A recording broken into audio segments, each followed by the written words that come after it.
ছট পুজোর প্রস্তুতি শুরু করে দিল কেএমডিএ। আগামী 27 ও 28 অক্টোবর ছট পুজো। কলকাতায় 29টি স্থায়ী অস্থায়ী ঘাটের কাজ শুরু করলো প্রশাসন। ছট পুজো নিয়ে হেল্পলাইন জারি করলো কেএমডিএ।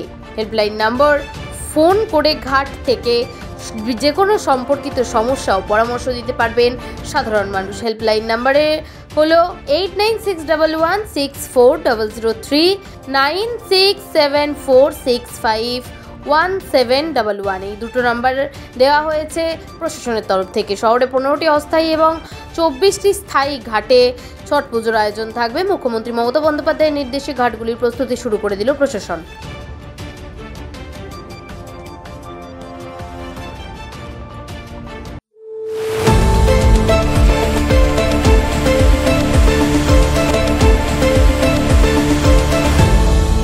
আপনারা দেখছেন এই বেলা বাংলা, শিরোনামে সবার আগে।